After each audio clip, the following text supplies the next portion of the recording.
Hello and welcome to Podsongs, where we interview inspirational people in service to others as inspiration for a new song.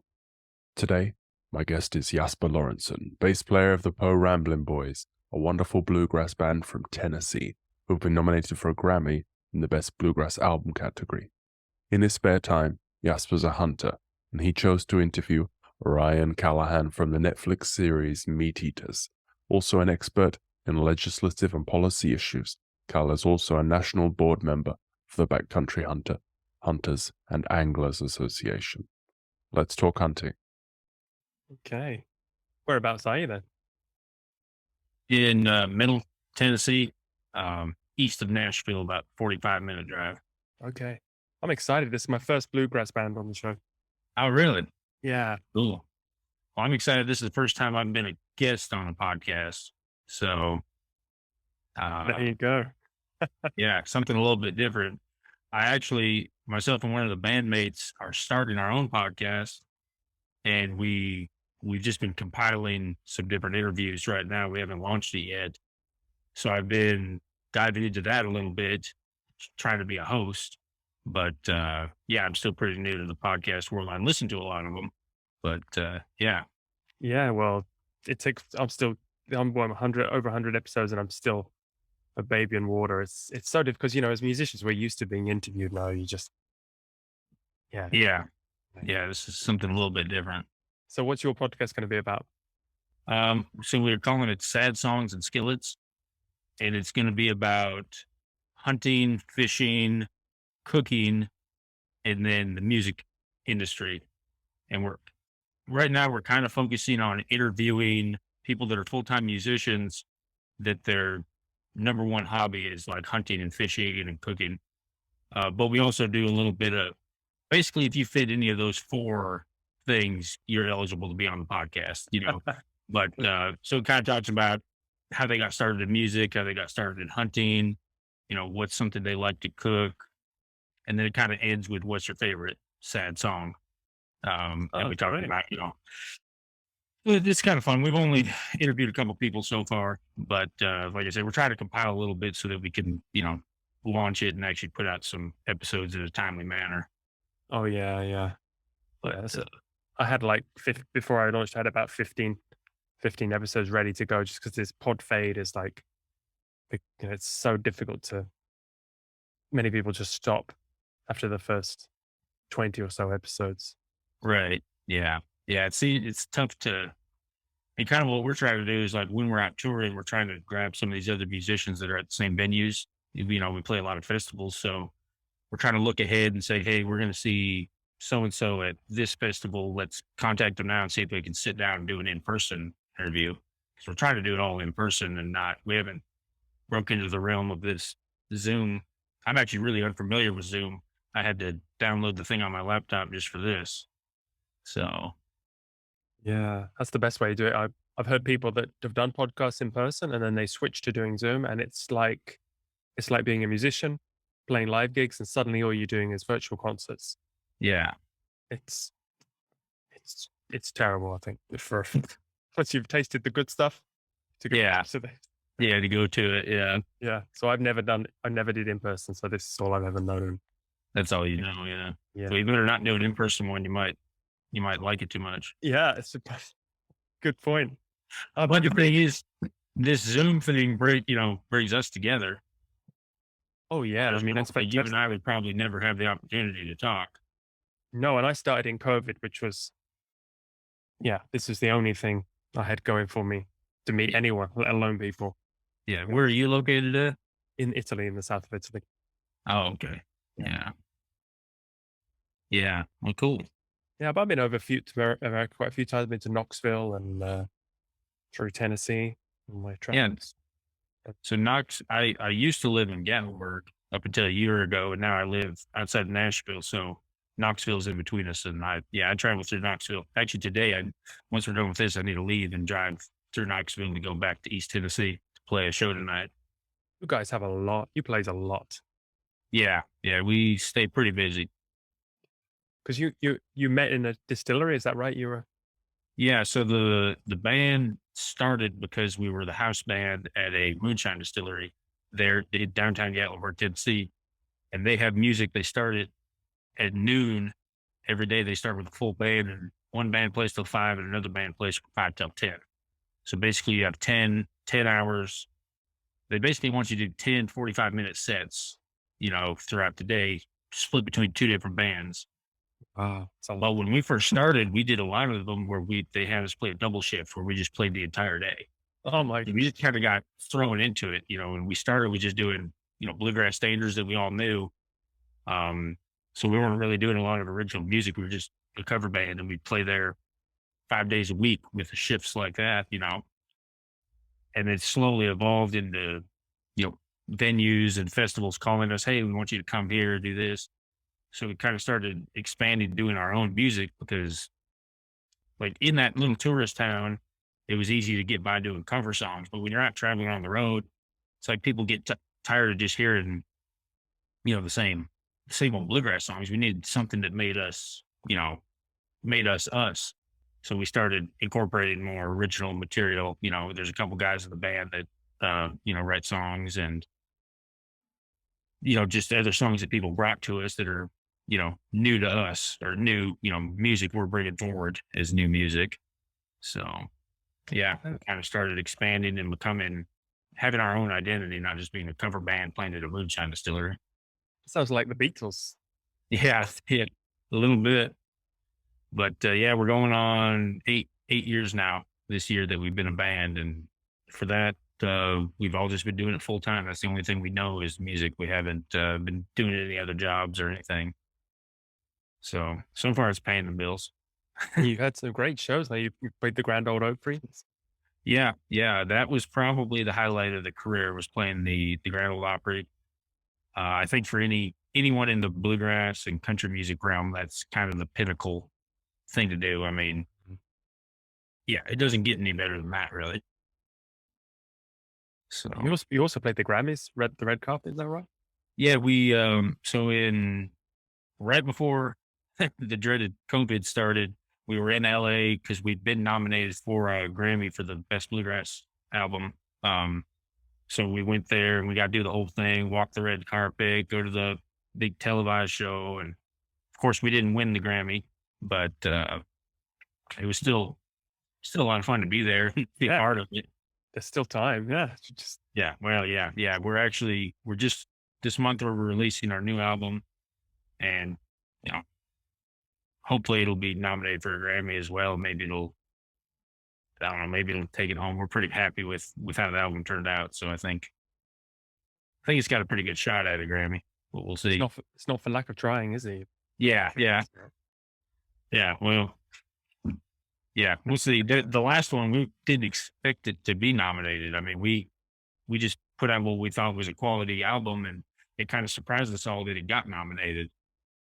So hopefully it doesn't backfire with this one, because since we had one nominated, we actually tried a little, we're like, well, let's get this one to take us there.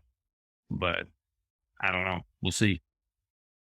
And you're one of the main songwriters in the band? Actually not. I usually our guitar player, he's kind of the number one. He writes most everything. And then our mandolin player has dabbled in writing some, but I usually don't. I'm not as much of a songwriter.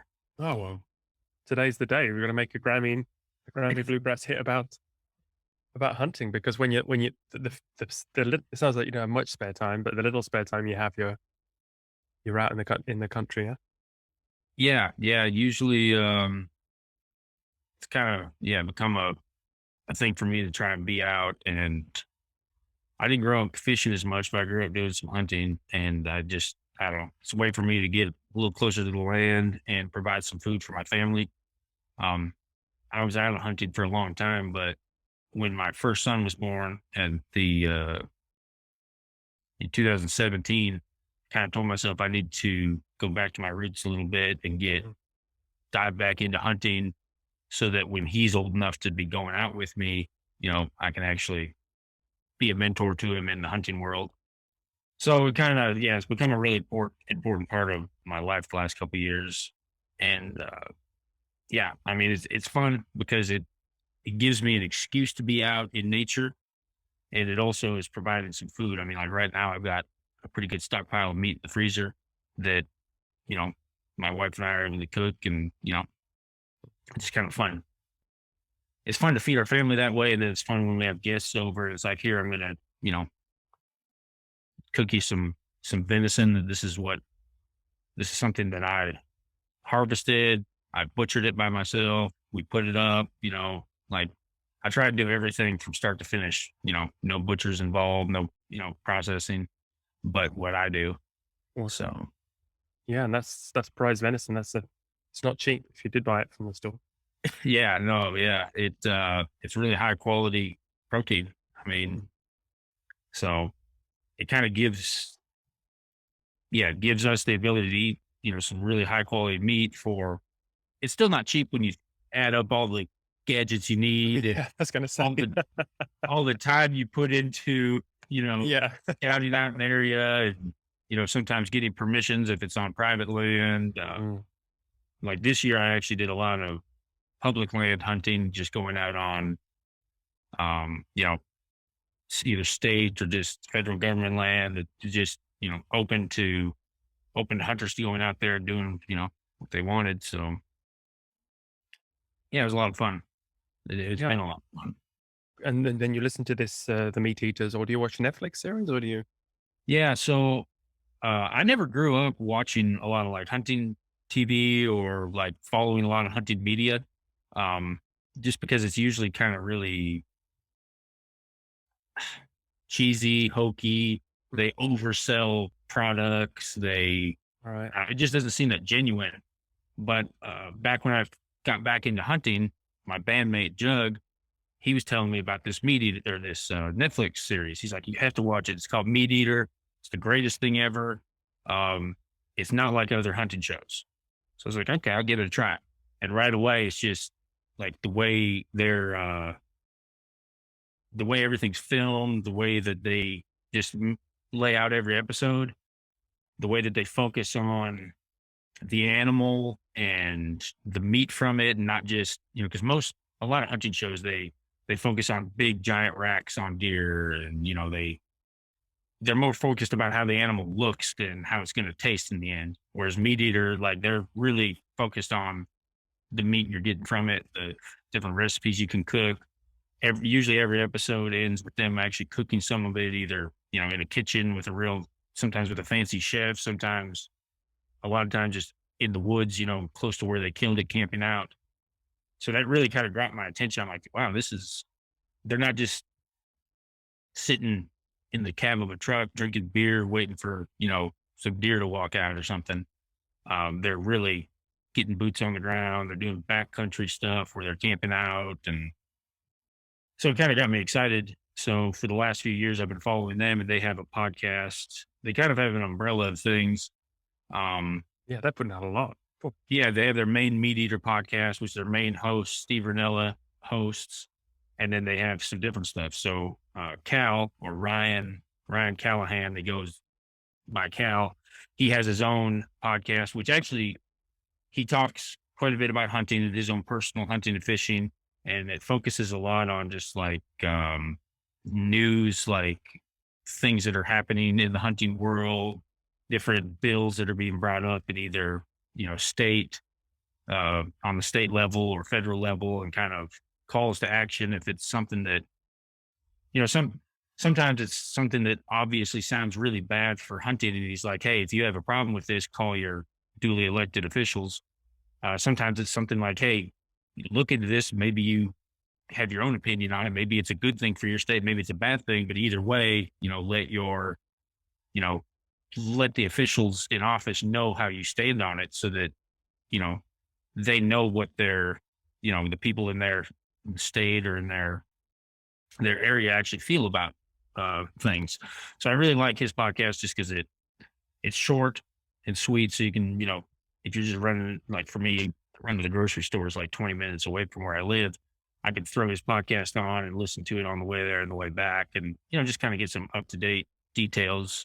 It's not, I could get online and probably find the information more up to date because he, puts out his podcast. It's all a little bit dated by the time it comes out, but it's still I don't know, it's cool. So, Yeah. so I like Cal because he, just for, the kind of content he puts out, but also I thought he'd be a good fit for this podcast because he's a big music lover. He talks about, he, from what I could tell, I mean, I've never met him, but, from what I can tell, he kind of likes the roots music. He follows some different, bands that are kind of within the bluegrass genre and just some different Americana stuff. And so I thought it'd be kind of interesting to talk about, his hunting career and his career in hunting, and kind of also talk a little bit about his, interests in music and kind of where he goes with that, and what he, I don't know, like what draws him to it and what kind of music he is drawn to, and kind of what his relationship is with it. That's great. Well, yeah, I'm just going to be a fly on the wall here because it's out of my wheelhouse. I'd never have, before I was doing this on my own before I did the songs. And then I threw it open to other bands just because it's such a fantastic experience just to speak to people Yeah. and then to do a song for them. And so I've never picked hunting. We have I'm in the Cilento in Italy, and they do on the weekend, everyone goes hunting for the wild boar. Oh, okay. Yeah, when it's in season. And yeah, there are a lot of them. They're even coming down into the market sometimes. And so Really? they have a quota. They have to keep the Yeah. price down. Yeah. Yeah. So they're trying to cull it down so Mm. you're not overrun with these. Yeah. And they do come down into people's gardens and everything, but it's not Wow. something I've done. I'm not something I'm interested in, but I feel like a bit like Louis Theroux here. If I was going out among you guys, I'd feel like a real man. And, just because it's, I don't know if the hunting aspect, I'm not so, up with, I don't think I'd do that, but just the being in the nature there, and it's so spectacular now, and traveling Yeah. that backcountry. Well, that's the thing with a lot of the hunting. You have to put a lot of days in usually. So people that say they're only hunting just to put meat on the table, I mean, there are people that do that, but a lot of it's really just an excuse to be like, "See, you have early mornings and late nights, and we get to enjoy, like for turkey hunting, for example, for most hunting where I live, I mean, you're out there sitting in the woods when it's still dark out, you're waiting for the sun to come up. So I get to enjoy the whole forest waking up around me, basically. Yeah. And the average people that are just hiking and enjoying, they don't do that because you go out kind of in the middle of the day. Usually you're not actually forcing yourself. It kind of forces me out of my comfort zone because, I mean, I think naturally as humans, we don't necessarily like walking through the woods in the dark, we're not sure what's happening around us, but You're the most dangerous thing out there. yeah, yeah, pretty much. But I don't know that in my mind. It takes a little bit to wrap it around it. Not you can really spook yourself out pretty good, especially when you're on property you haven't been on a lot or haven't ever been on. But no, it kind of gives us an excuse to really see something that you wouldn't normally see. Yeah. And you get kind of addicted to it. It's fun to be out there in the morning and watch and listen to the woods waking up around you, all the animals running around, the birds, seeing the sun come up. I mean, it puts us in some pretty fun, unique situations, that's for sure. Oh yeah, I hear you. That's we need a reason to be out there, and that's so fantastic. Yeah, I'm good imagining in my mind now the mists and the Yeah. sun coming up. Yes. Yeah. And sometimes, Whereabouts? Where have you been? What have you done? Where have you? so right now I'm doing just a lot of my hunting here in the Tennessee area. This past year, I traveled out to Wyoming and did a pronghorn antelope hunt, which was a lot of fun to just put myself in a totally different, landscape, hunting an animal I hadn't hunted before. Last year I did a trip to Wisconsin. I did a trip to West Virginia. So just a couple places like that. This winter so far, I went up to Minnesota, did ice fishing, All right. which was a lot of fun. We can't do that in Tennessee. We don't have enough cold to keep things frozen, but it was pretty fun being up there in Minnesota, being on a lake that was, about a foot thick of ice, and, boring a hole through it and catching some fish. So you have locals there to take you around, find you, take you to the spot. Yeah. So because of my situation, I get to meet a lot of people from all across the U.S. Mm. So we've had some unique opportunities of people saying, "Hey, come back at so time of the year and go hunting with me, go fishing." So we can't take everyone up on it, but there's been a couple times where we're like, "Okay, sure, yeah." So that's what, like, up in Minnesota ice fishing, there was a guy there. He put us up. The guitar player in the Po Ramblin Boys, his name's Josh Wrinkle. We call him Jug. It's kind of his nickname. Um, he's kind of my partner in crime when it comes to hunting and fishing.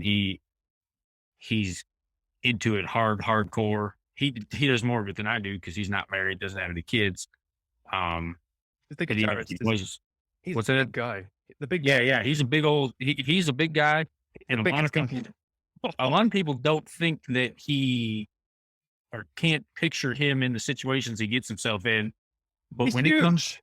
when it comes to getting to a place to fish where he knows he can catch some fish or get it after an animal, I mean, he goes boots to the ground and puts himself in some places where it's like, whoa, yeah, he's very, very active, and yeah, he gets out there and he's not afraid to hike over a mountain to get to an animal that he can bring home.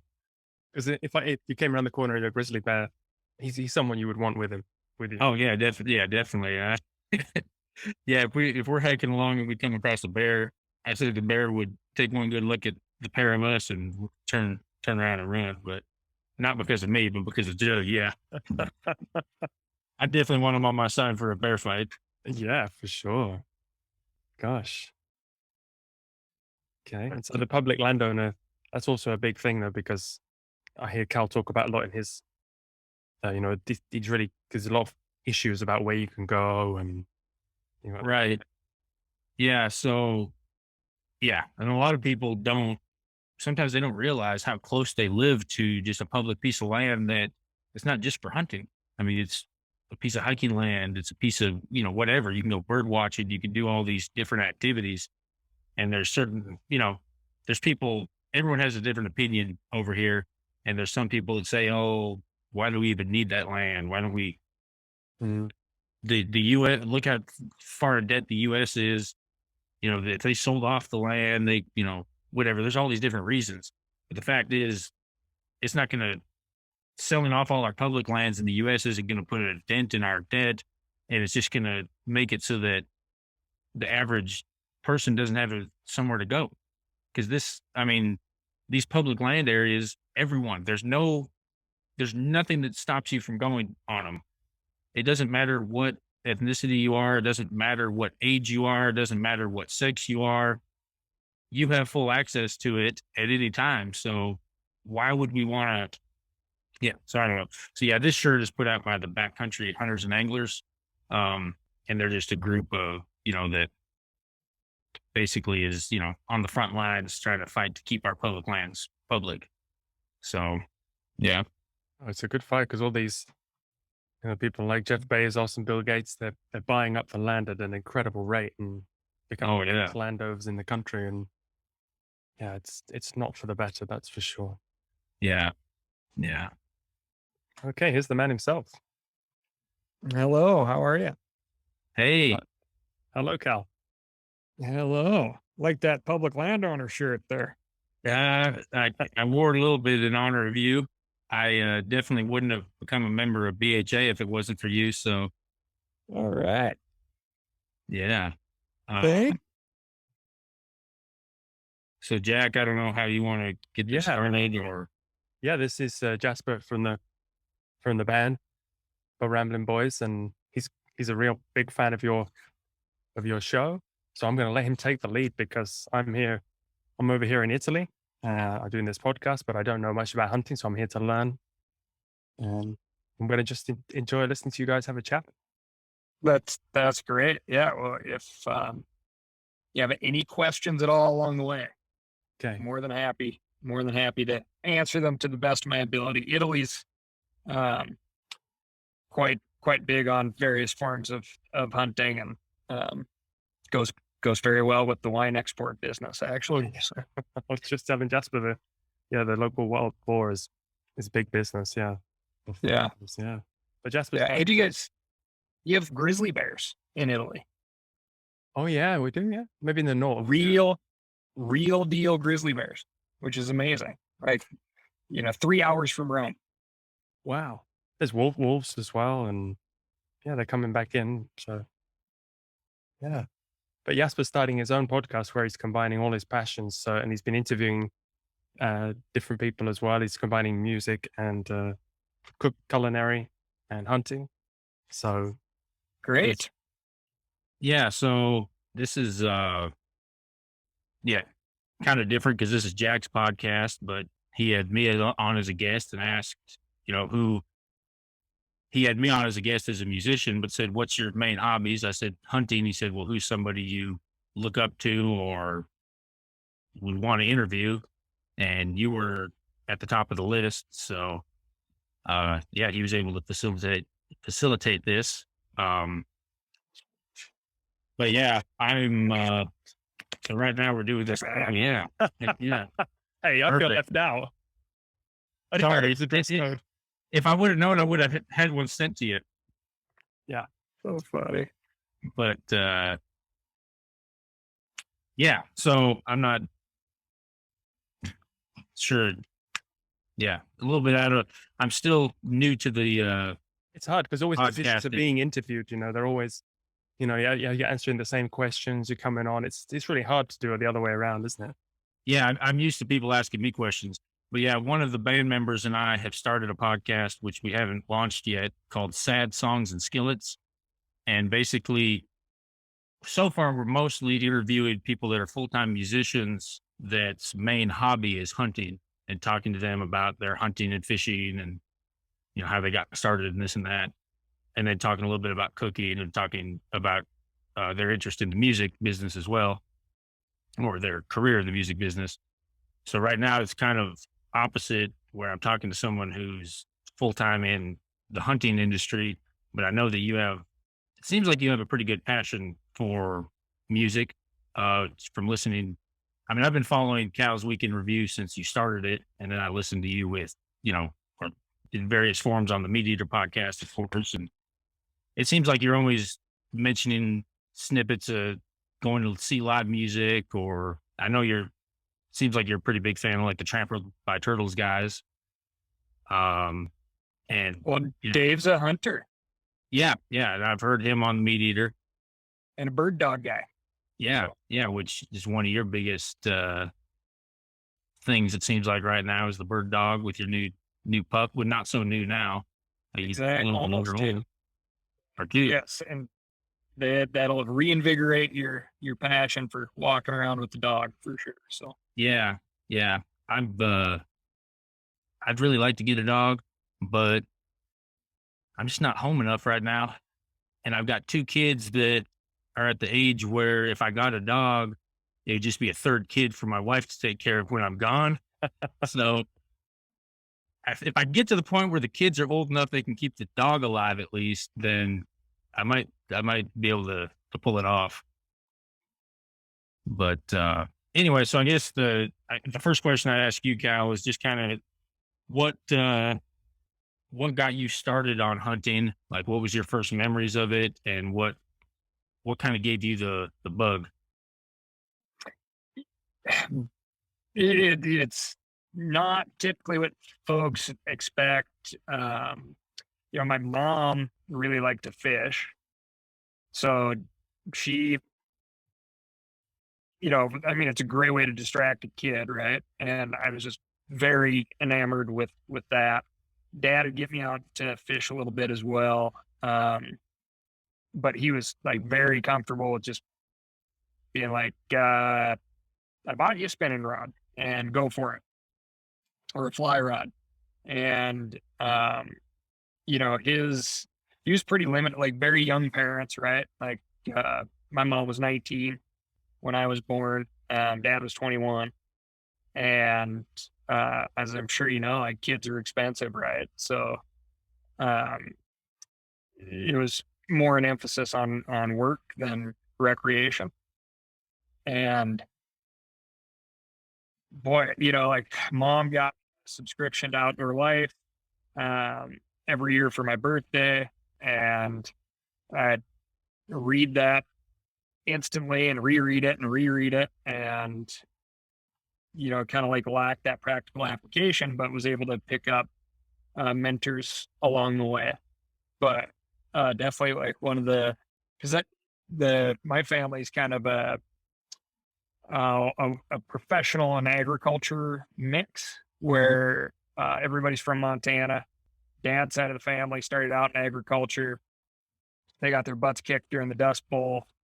They went into the big city of Helena, the state capital, and came out professionals, right? Like Right. cops, lawyers, doctors, and for a bunch of Irish folks didn't end up in the mines, which is an oddity, right? Yeah. That's good.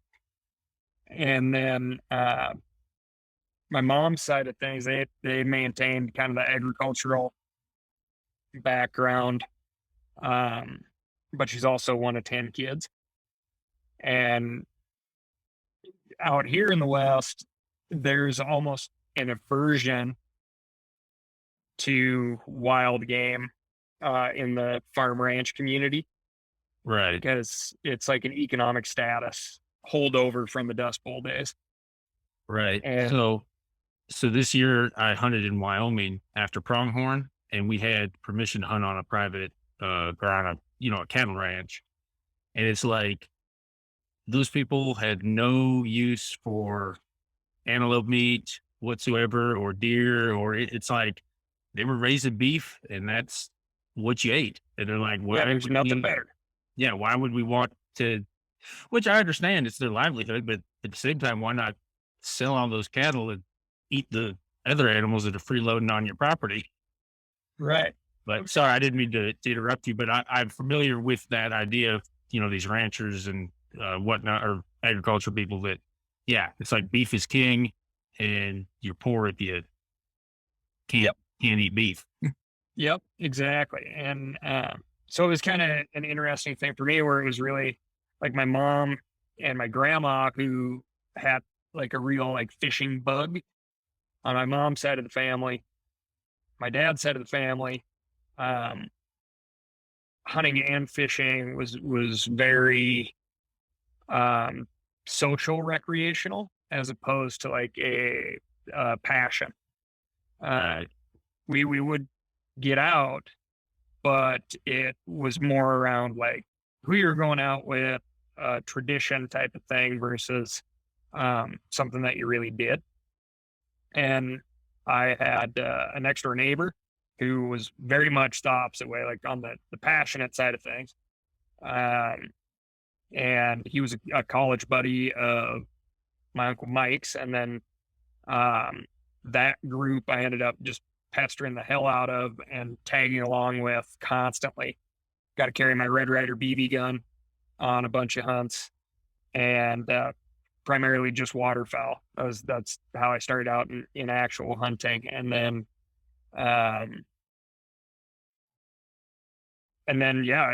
eventually my dad was a lawyer in Missoula, Montana, and he hired a legal secretary at one point who was kind of like, oh, by the way, my husband's a full-time outfitter. And that became the first outfitter that I guided for in the state of Montana. Okay. And is that the guy that you talk about him pretty often, or is that another guy? No, that's him. Yeah, the old outfitter. Yeah, the old outfitter. Yeah. Yeah, and he Larry Pendleton, and he just passed away here last year. But just insane patience, and I'd tag along with him as much as possible, and would do some days like everything but hunting and fishing. Right. Well, I got to go butcher. I told a neighbor I'd butcher a beef for him.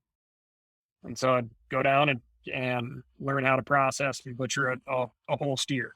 Yeah. And everything that wasn't hunting or fishing related, he'd always end up and saying something like, well, what you think, Pard? I was like, oh, that's pretty neat. And he's like, yep, like neat enough to know that you don't want to do this for a living. Kind of be his mantra, right? So, yeah, he was trying to push you, like show you all the awful things to get you to go do something else? Maybe, yeah, maybe. Might have backfired.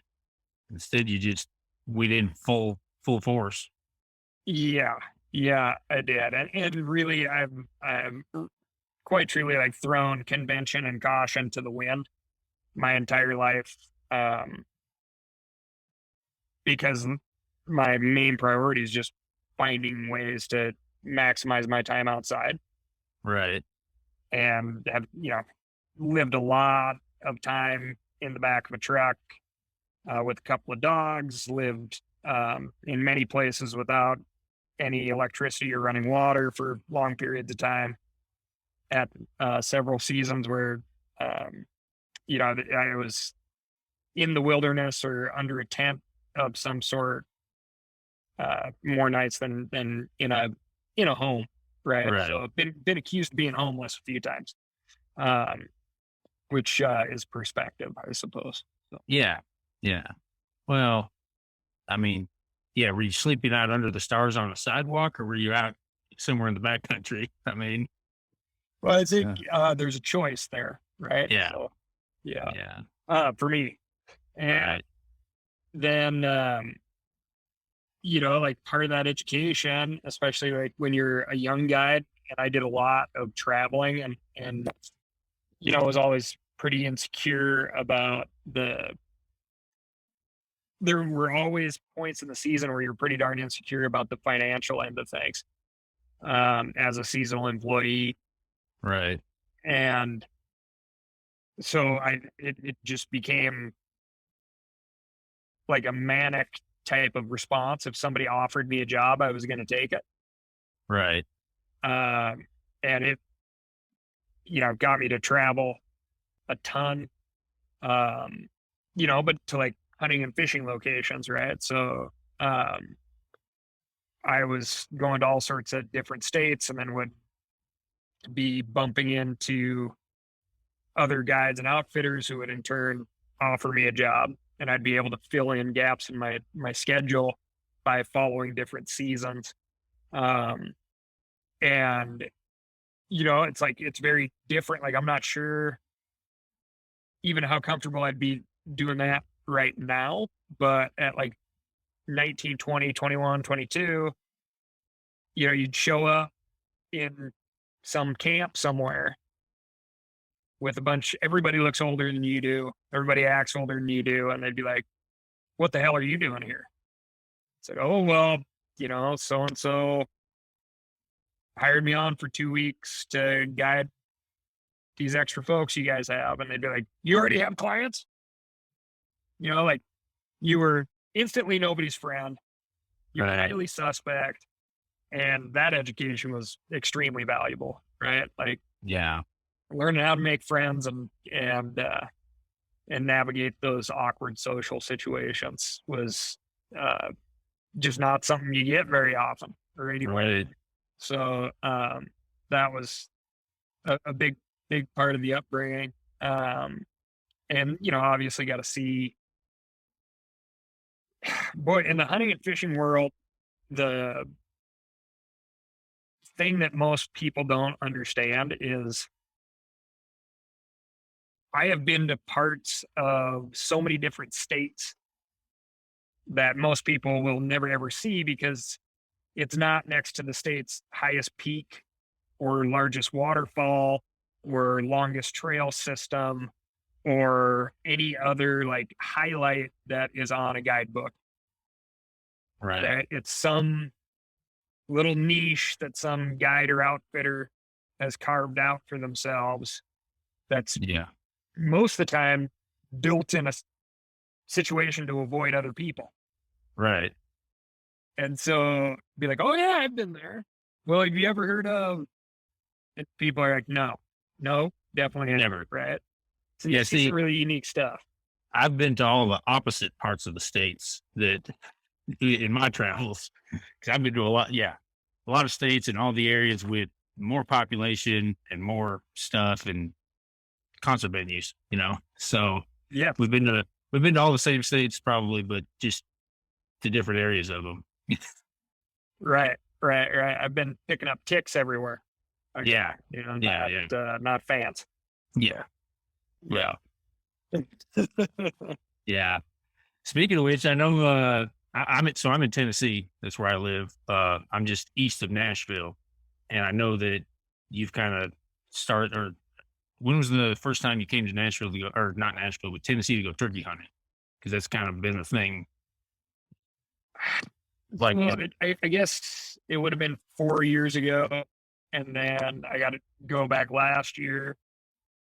Was working hard on trying to get down there this year too, but it's the schedule fills up fast, and all of a sudden you start adding up the amount of hunting days that you're actually in an airplane seat versus hunting, and then you got to scale back to balance that out a little bit. yeah, But Murray County. yeah. Which, I've heard you.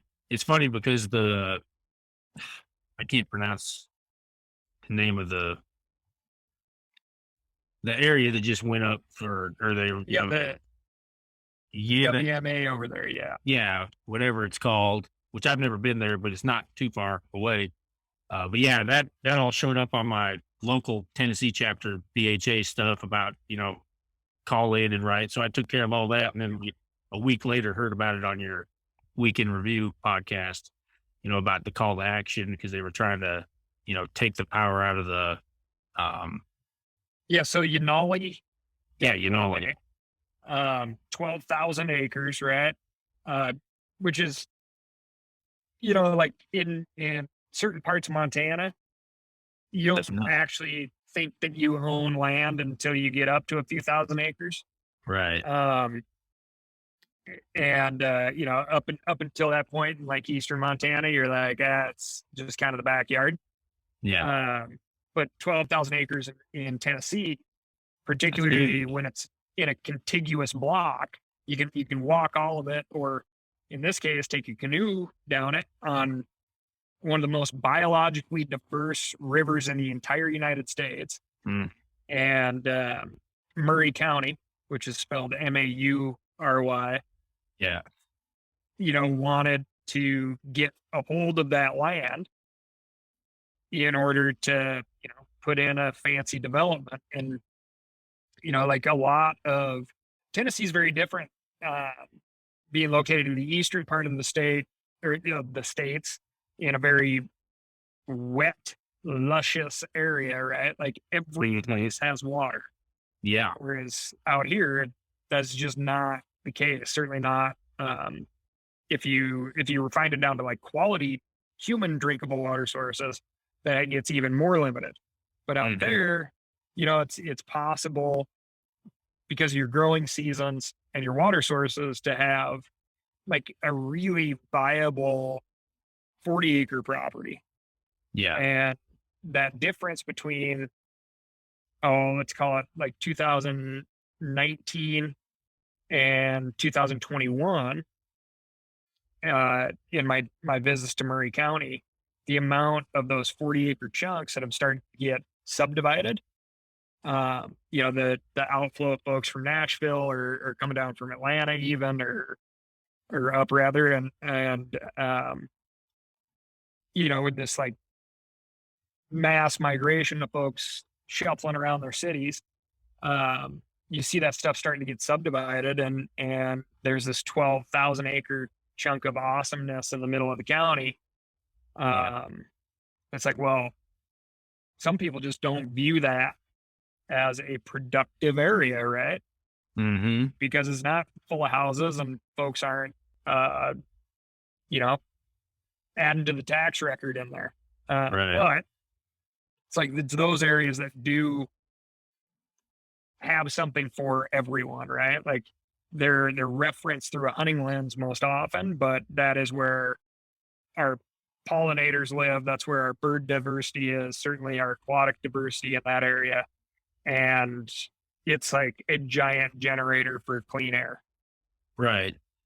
Yeah, it's much, and that's what I was talking to Jack about beforehand, was like how important these public lands are, not just to hunters. To me, it's super important because I could go there and hopefully kill something, bring it home and eat it.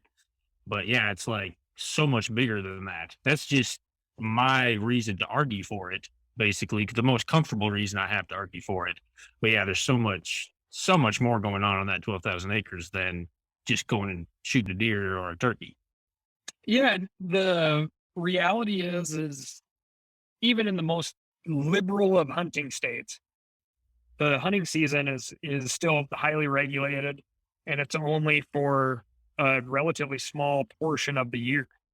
So when there is like that hunting lens put over an area, it might be for 3 out of 12 months. Right. So even though it's funded through hunting and either through license dollars, tag fees, Pittman Robertson, Dingle Johnson, excise taxes, it's really there for 8 months out of the year where you cannot do any hunting. Yeah. In some cases, it won't be open to fishing all year long either, right? Right. So, And if you think about, like you said, say you've got 3 or 4 months worth of hunting time, there's only 3 or 4 species that you're hunting in that time as well. And how many other species of animals are thriving on that property all 12 months of the year? I mean, it's just insane. And like you said, and you mentioned on your podcast, and you mentioned just now about the biodiversity of that river or creek or what is it that runs through there? yeah, it's the Duck River, I think. Duck River, yeah. And just how it's like one of the most diverse rivers in the US, isn't it what you said? Yeah. Yeah. I mean, a lot of that's freshwater mussel species, right? Which people don't recognize as anything special, but that's like what actively cleans rivers. And a lot, that's our most endangered life in the US are freshwater mussels, so it's incredibly important. Yeah. And yeah, like you said, right? Like a fisherman in that river is targeting a sliver of the life in that river, Yeah. a tiny fraction. So Yeah. Such a small amount. So yeah, it's just an interesting perspective to look at it in for sure. well, that's Yeah. I'm heading over to Omaha tomorrow to go to the Pheasants Forever national or annual meeting, and that's when, like what I talk about is like, boy, you guys really need to change your name. Yeah. Pheasants are great, but those like that's one species out of hundreds that are living in that grassland or sagebrush ecosystem. And yeah, the pheasant's pretty, but like all this other stuff makes for even a better story, right? So Right. Yeah. Yeah. No, it's definitely an interesting perspective, and hunters are, yeah. I mean, we get excited about certain things, but there's a whole lot more going on. It's like I was telling him, we use it as an excuse to get out in the woods, and we're putting ourselves in the woods at a different time than most people would. We get in there, it's still pitch black dark. We sit down and you're listening and seeing everything come alive around you. I mean, it's all always moving around, but as that daylight's coming, it's like we're in such an interesting perspective because your average hiker isn't going to be out there when it's first getting light, and they're not going to sit there quietly enough to listen, to everything happening as well. So it's a magical moment. I mean, especially in the spring when like everything's raring to to get out in the sun and kind of shuck off the winter, and the days are starting to get longer, and it's warmer, and things are truly coming alive. Like, yeah, that is one of the strongest draws to becoming a turkey hunter. Like, go out in the dark, lean up against a tree, and then sit there as quietly as you can and let the world come alive. I mean, it's a transformative experience. So this past turkey season was my first time hunting turkeys. I just didn't grow up doing it. So I got to experience it this year and put in, because we still were pretty low on shows, suffering from, COVID cancellations. So I had most of turkey season off. So I spent a lot of times in the wood, or a lot of time, and got one turkey out of it, and hunted Tennessee where I could harvest 3, and hunted Kentucky where I could harvest 2. And out of all those days in 2 different states, I killed one. You can see the poor thing back there. Shot a Jake. But I tell you what, it was very exciting. I am very much hooked on turkey hunting now. It's something different. I mean, it's for one, the days are way longer than when you're, if you're hunting deer in November or something, you got a much longer day to hunt when it comes to turkey hunting. So Yeah. I definitely, now, because I've always heard you guys talk about it on the podcast, and everyone's always talking about the midday nap and how you need a nap when you're turkey hunting. Yeah, you're up earlier and out a whole lot later than you are for most other big game hunting. Yeah. November is my time to sleep. Yeah. Like it's dark in the tent by, 7. It's dark in the tent. You've had your food and a cup of tea, and there's nothing else to do but go to bed by 8 o'clock, right? And then you're up at 4, have breakfast, a couple of cups of coffee. So very restful compared to the spring and the early archery season. But yeah, I mean, you kind of bring up a good point. It's like there's a lot of assumption that when a hunter goes out, something dies. Yeah. And I get to hunt a lot, and I must be doing something very wrong, because that is not the case with me, hardly ever. So if you add up all the time, right? Yeah. Like the fixation on shooting, right? Mhm. Like, boy, if you added up the amount of shooting time compared to the amount of time in the actual process of hunting, you're back to just absolute fractions. Right. Well, it's kind of tiny amounts. so, like, as a musician, I get paid to travel, to sit in a vehicle, to wait around, and then I play like an hour set of music. So it's like, okay, that's my one little bit of fun, and then the rest of the time it's kind of the same way with it's the same perspective for hunting. It's like the amount of time that you're actually harvesting something is very low compared to all the, I mean, like you said, the shooting and right now trying to find the ammo to shoot, and all the different stores you can run around to do that, to putting together all your gear and all the time in the vehicle. And oh man, I mean, it's, If you add it all up, you're basically a professional sitter, or, Oh yeah. and sometimes you luck out and you get to a spot where you have a pretty high yield for the amount of time. So this year was the very first year I got to public land hunt, and I went out whitetail deer hunting, and I found a nice little honey hole where out of 3 trips there with my muzzleloader, I brought home deer 2 times out of 3. Heck yeah. That's amazing. It was help between, so my co-partner in crime, that's the guitar player in our band, he spent a lot of time e-scouting it with Onyx. I looked at the Onyx stuff as well. We came up with a plan. Him and I went out there together for archery season and weren't able to close in on it or, close the deal on anything. And then as soon as muzzleloader season came around, I went back to the same area. And that's where, 2 out of 3 trips, I was able to bring home some meat. But, we spent a lot of time scouting it out. It was an hour drive from here. I had to put a boat in the water, take the boat about 15, 20 minutes, get out, go into the spot. And, there was a lot into it. I mean, it was, but I got results. And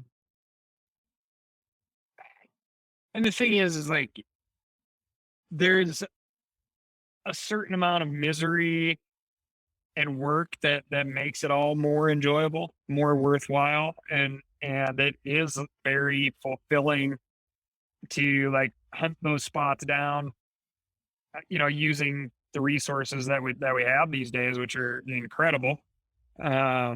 Orient yourself into those spots, determine if it's worth coming back to in like an actual hunting situation.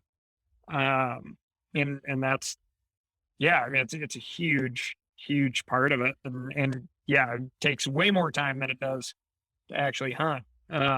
This year, the last week of the season here, my girlfriend is new to hunting. She really wanted to get out, and we spent,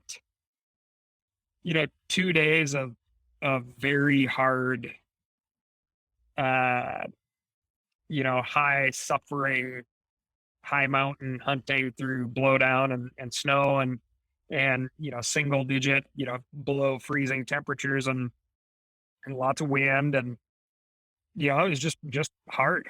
It was just hard. And the third day we took a very mellow walk on a really flat trail, and there was a little mule deer buck standing there, and I was like, well, yeah, there's your opportunity, right? And Sam is her name, and she was like, I just seems too easy. I said, well, remember what we did the last 2 days? Yeah, you paid your dues on the other time. It's like take the opportunity. And I mean, we sat there for hours on, and trying to extract myself from the situation and be like, this is your thing, and think what you think and feel what you feel, and but just know at some point that it's going to decide to stand up and leave you forever. Yeah, you probably need to get it. Right. And so it was great. It's great. And that's certainly one of the biggest benefits of taking out first timers or being that mentor in the process of folks getting that cumulative experience, is that it reminds you of all the times that you've been right in the exact same spot. Right. Where you're kind of like, What happened with Sam? Did she?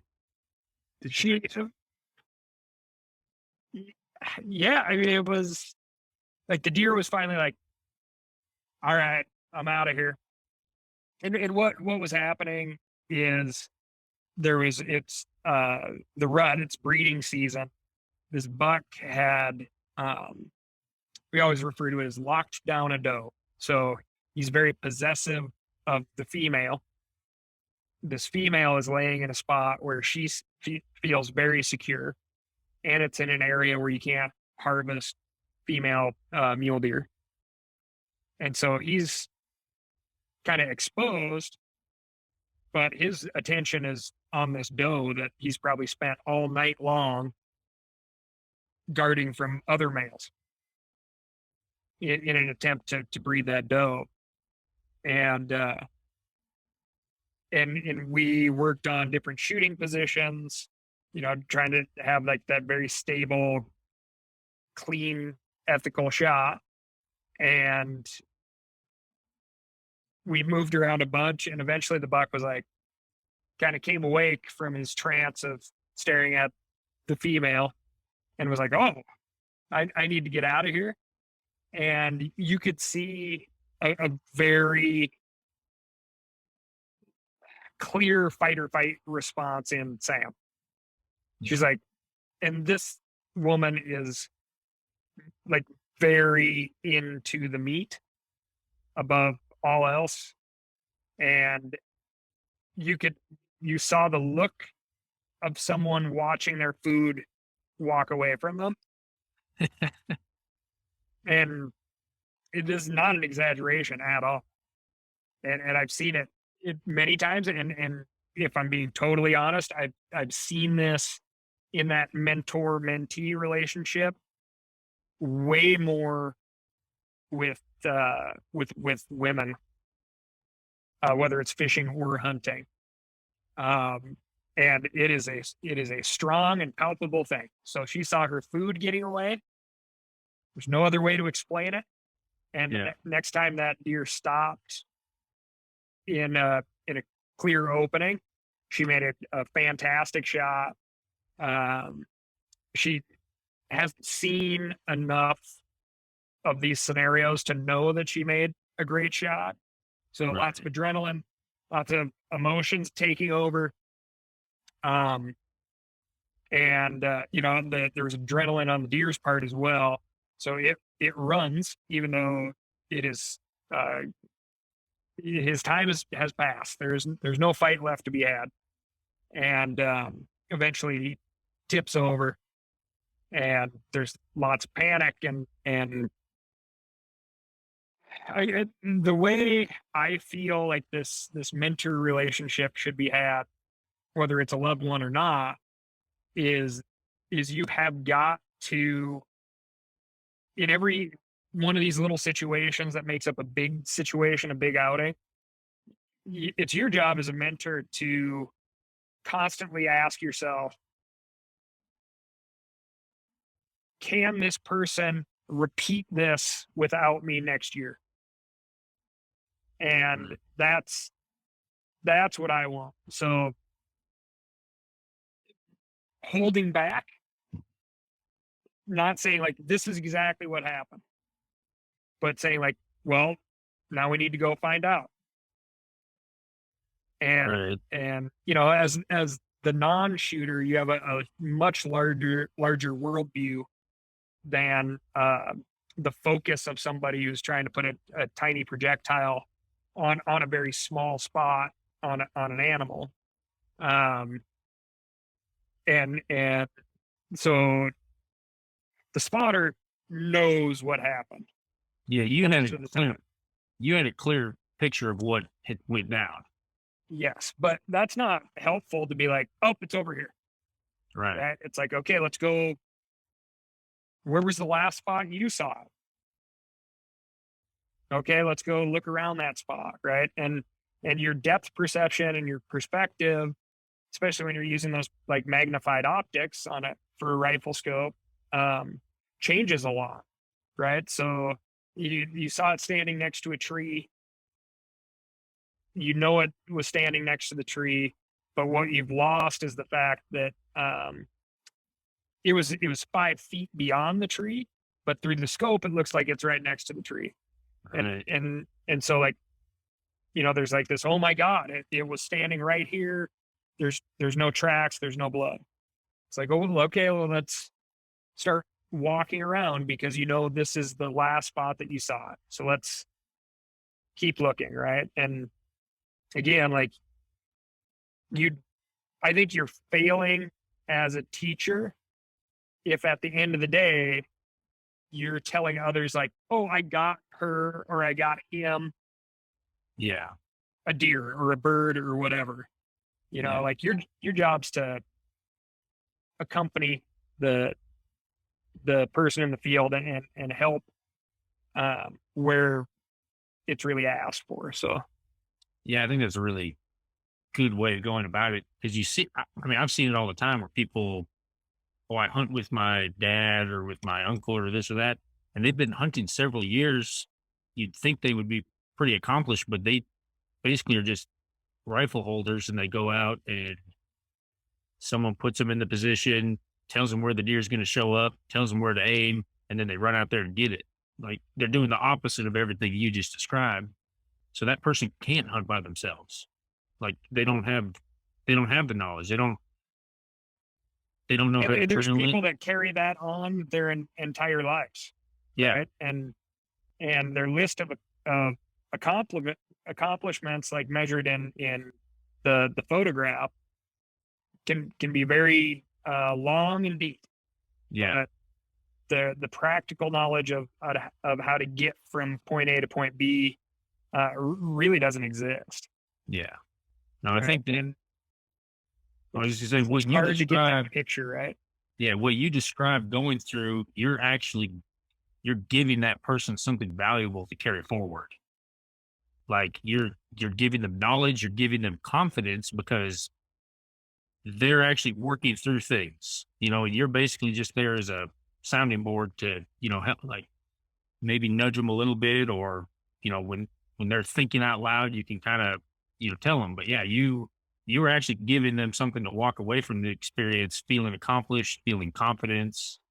That's a good mentor mentee relationship, I feel like. So, I think that's the way it should be. Would you guys mind pausing for 1 second? Somebody's ringing my doorbell here, which never ever happens. I'll be right back. Sorry about that, gang. Like, hell, no problem. yeah, no issue. Life tracks you down, no matter what you're doing. So Well, it seems like you're a little more on the grid than you used to be, living in the back of your truck and whatnot. It's a little easier to track you down, I guess. oh man, yeah, and then throw in this whole social media fad. Yeah. It's Yeah. it's when's that gonna go away? What do you think of that? You'd rather be in the countryside, I'm sure, without a connection. Yeah.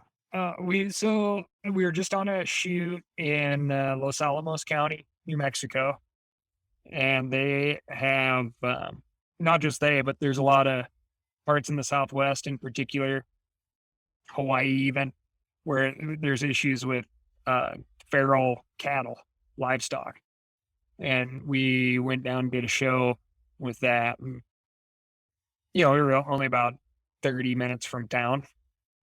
And a couple of the shooters working on the show, they we had a little dead time and they had to run up and make some phone calls and stuff. They're like, "Oh, you want to go?"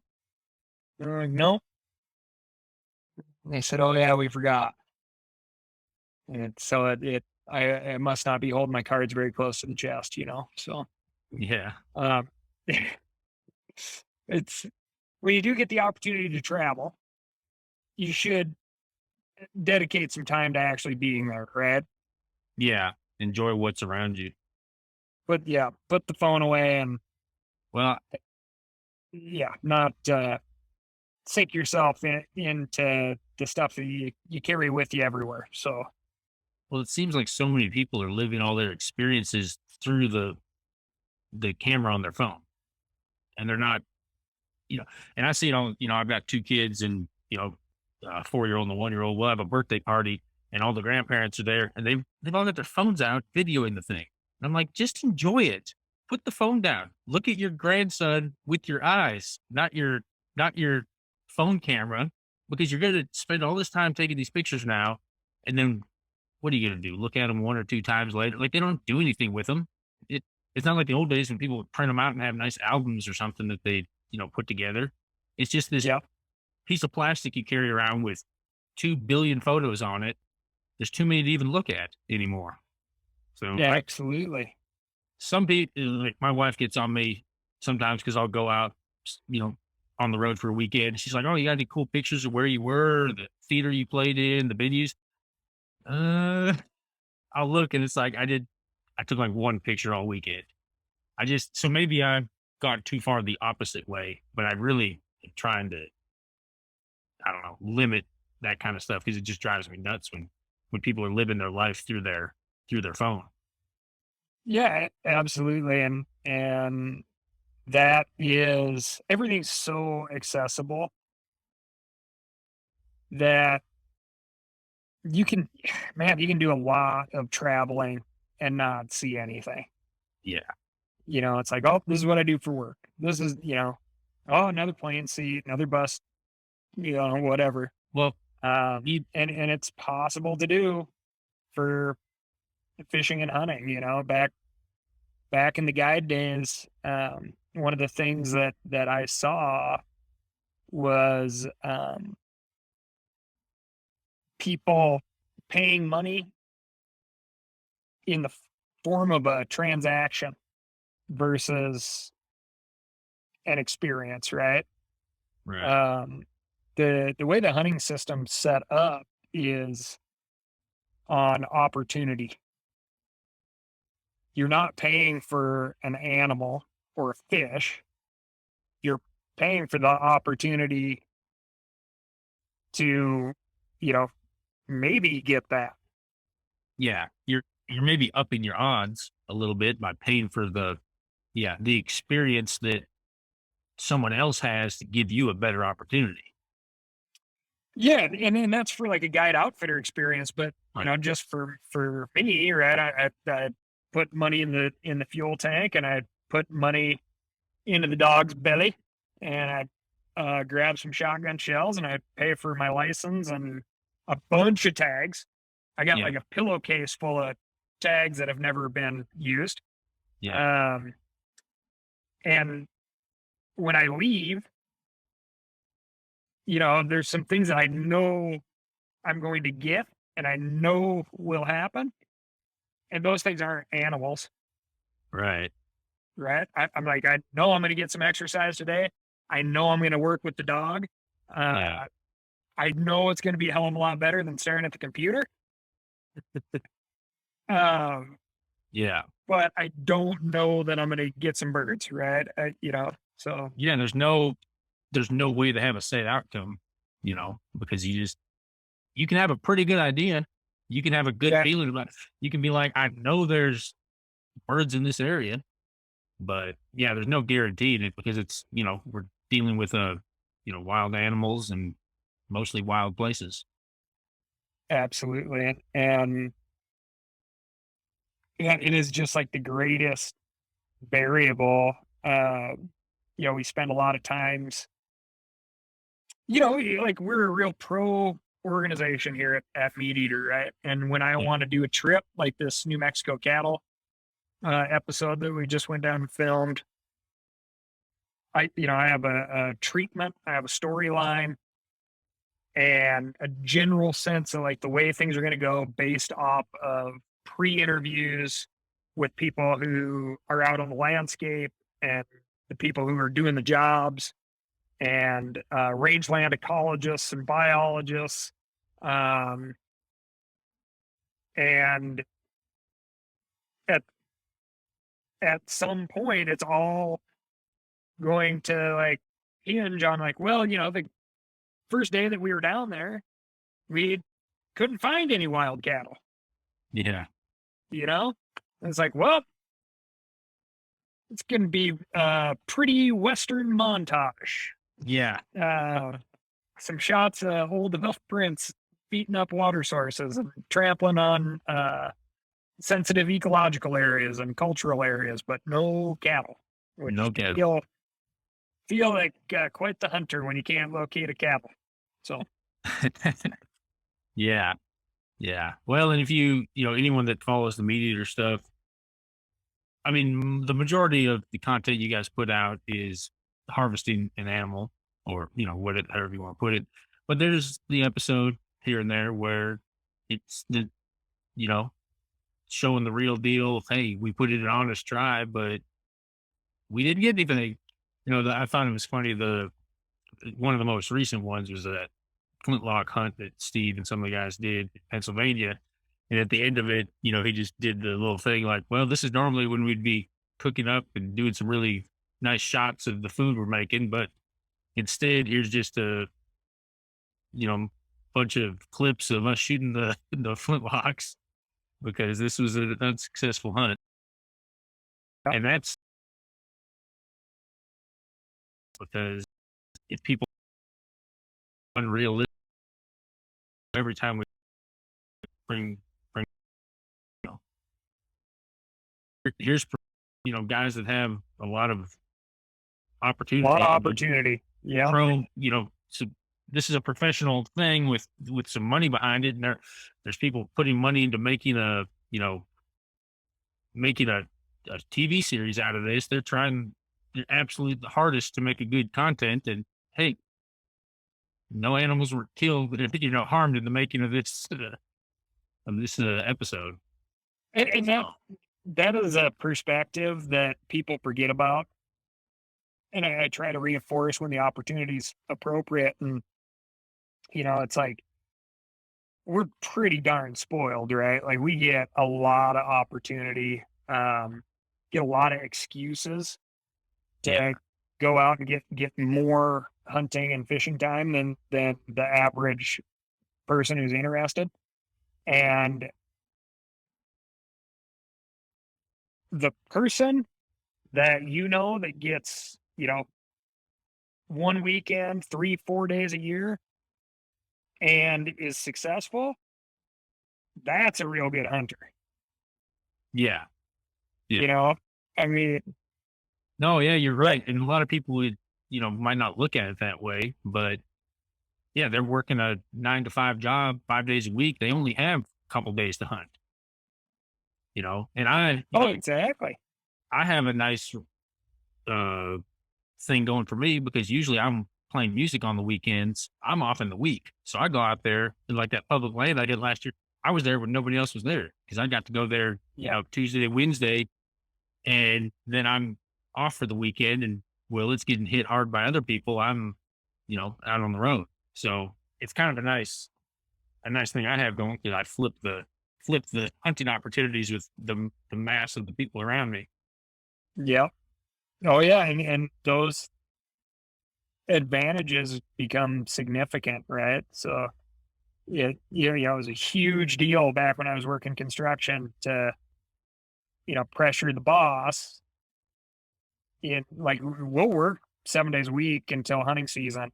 But when hunting season rolls around, we'll work, 3 12s, 4 10s if we have to, Yeah.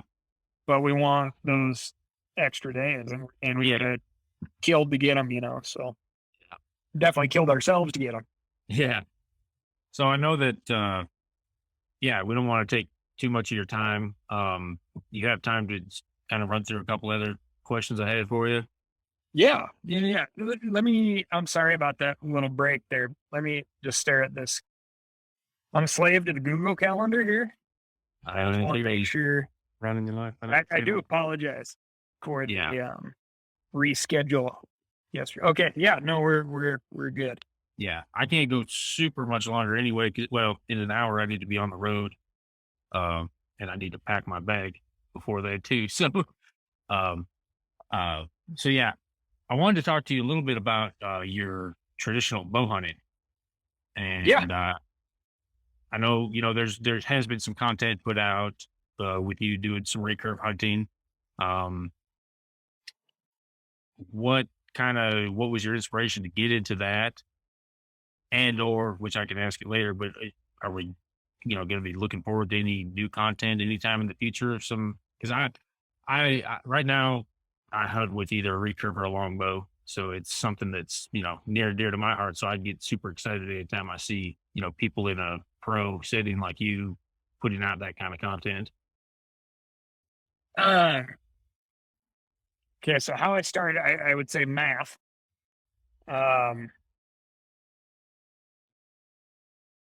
I wounded a bull with a compound bow and couldn't figure it out, right? Couldn't figure it out.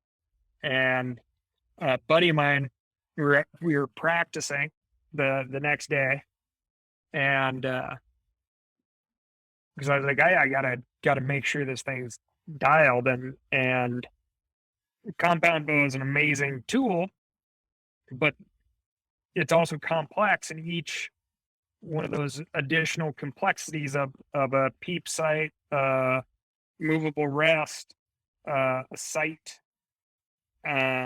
those cams, all the things provide an opportunity for something to go wrong as well, come out of tune, Yes. move slightly, and that's on top of like your physical body mechanics of trying to do everything in an ultra repeatable way.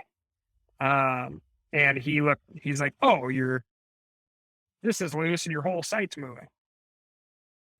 And I was just, I was super, super bummed about the whole thing. And a friend of mine, my previous employer at First Light, he wanted to get into hunting with the recurve, and he'd been shooting one for about a year, and kept asking me about it, and I was just like, I just don't know if it is a sound instrument to hunt with, all the things considered. And he's kind of got an engineering brain. And he was like, well, here's the math.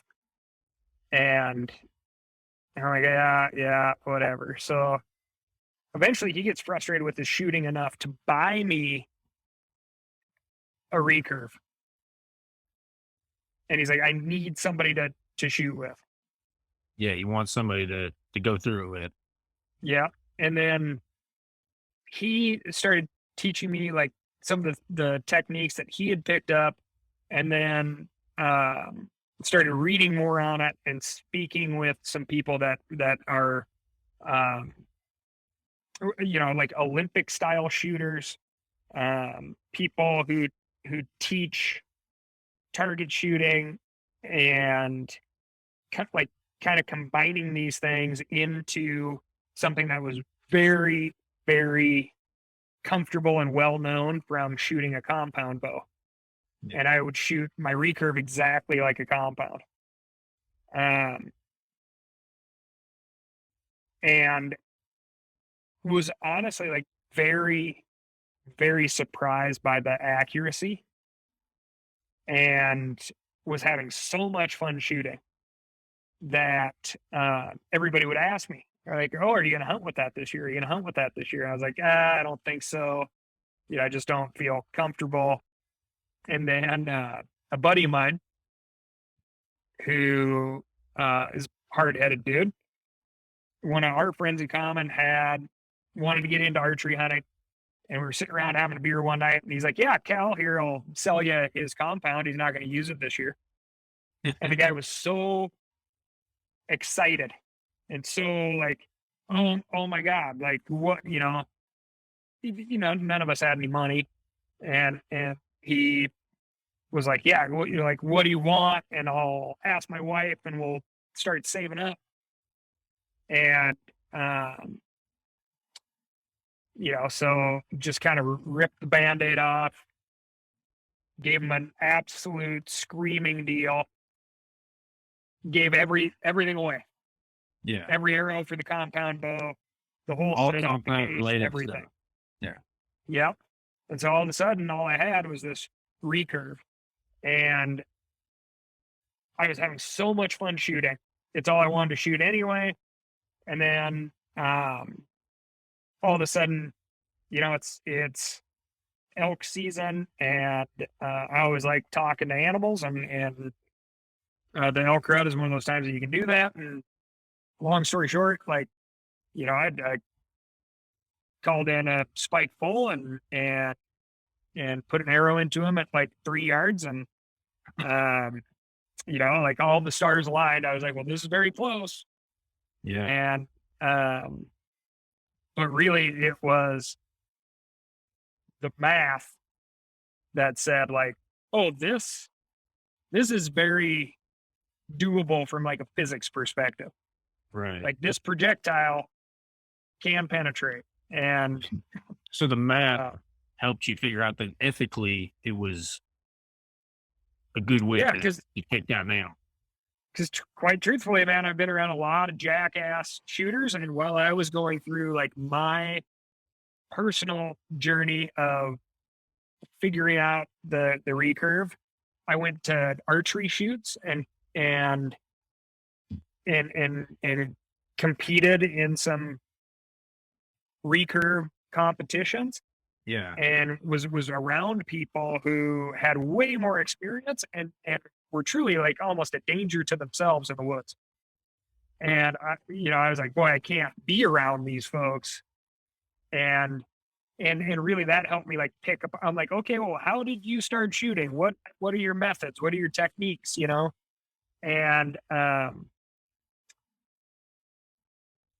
for me, it always came down to if I can't repeat my, if I can't run the experiment and repeat the sum at the end of it, which is shooting the target accurately, then I can't hunt with this thing. Right. So is that repetition and knowing that I'm going to hit, a 5-inch bullseye at 20 yards and be within, like a small paper plate at 30 yards, then I can't hunt with this thing. And eventually I was like,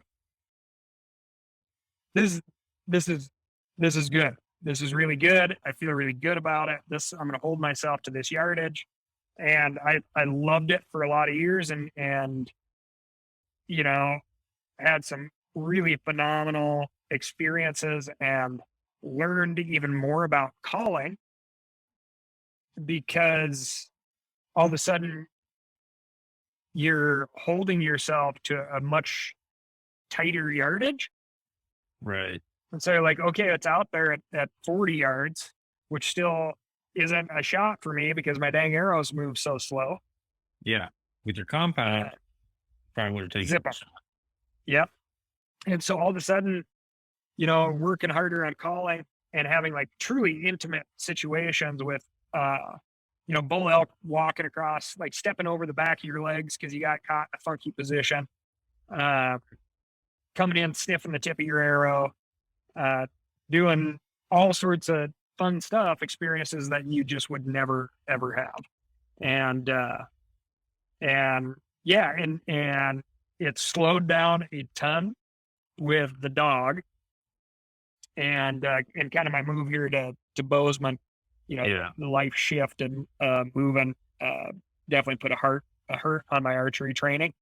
But I have a couple of hunts here lined up in like the late summer and hoping to get back in the elk woods too. So I'll be slinging arrows and I can shoot 10 yards in my garage here in town. Yeah. Los Angeles and that's enough to keep your form in there. And then once the weather nicens up and I'm not going to lose arrows in the snow, I'll go out and stump shoot and practice my ranges and my angles and get back to feeling real confident. So yeah, that's good. Yeah. So coming from a fanboy of the Meateater stuff, and I was a fan of Clay Newcomb before he joined Meateater. When I saw that merger, the first thing that came to my mind was Cal and Clay need to do a traditional hunt or a recurve hunt. But there's nothing like that. Yeah, I agree. Yeah, I've known. I fully agree. I've known Clay for a long time, and we've never got to do more than maybe have half a beer at a trade show. Really. So yeah. I will say he's living the life of Riley over there out on the old Newcomb farm and big garden surrounded by animals and he's mule to boot. He's living the dream over there. But hopefully the fantasy will come true one of these days and you two can do a traditional bow hunt. That'd be pretty cool. That'd be great. Yeah. Yes, sir. Yeah. And right now, so you're kind of known for the mustache. You've been rocking that for quite a while, haven't you? Yeah, it used to come and go a lot more, but now I'm protecting my identity. Right. And Clay just got the mustache. So is someone that I used to have a really full beard and I don't know. I had it for a long time and it just started getting so popular for beards. I was like, I'm just going to shave this thing off. In the process of that, I got down to just the mustache and I used to have it kind of go down a lot farther. It was kind of neat looking. And I had an accident trimming it. Chopped one end off just a couple of days ago. But anyway, so from having a beard, you get different comments. Guys would be like, "Oh, sweet beard," and maybe a random girl or woman would be like, "Oh man, really nice beard. My boyfriend would love to have a beard like that." And then going to just having a mustache. Have you noticed that you get a lot of comments only from men about it, saying, "Oh, dude, sweet mustache," Oh, my world is predominantly male. So Well, so my theory is I'm trying to figure this out because it's like the only people that comment on my mustache, it's always, and it's, it's a wide range of age and, whatever of these guys in different situations, everything from, a super professional businessman to, whatever the cashier at Walmart are always like, dude, sweet mustache. The only thing I can figure is that A, they either just can't grow one themselves or they haven't tried, or B, they're in a relationship where the person won't let them grow a mustache. Cause it's like, it's always these dudes that are like, dude, sweet mustache, man, that thing's awesome. It's like, all right, what's going on here? Are you not allowed to have a mustache? Or Speaking as a non-mustache man, that's definitely that. You're right. My lady won't let me grow one. she won't let you have a mustache? Okay. Yeah. But, I always tell folks, I'm like, if you're interested in getting one, the way to really do it is be completely clean shaven and shave around the mustache that you want to have. yeah, Because there's definitely some awkward stages. But, if you can walk around in public during those awkward stages intentionally, then you're going to be a much more confident mustachioed man. right. Right. Yeah. I think, there is a level of confidence that has to go with it. It was funny for me because I had a pretty full beard for a long time. And when I shaved it off, all of a sudden everyone's like, man, wow, when'd you grow a mustache? I'm like, "Well, I've had the mustache for a long time, actually. It's just there was more hair around it. But yeah, they act like you just grew a mustache all of a sudden overnight. Like, no, this hair's been here for a long time.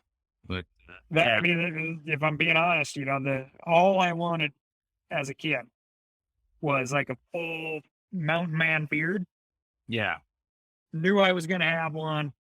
Knew it was going to happen.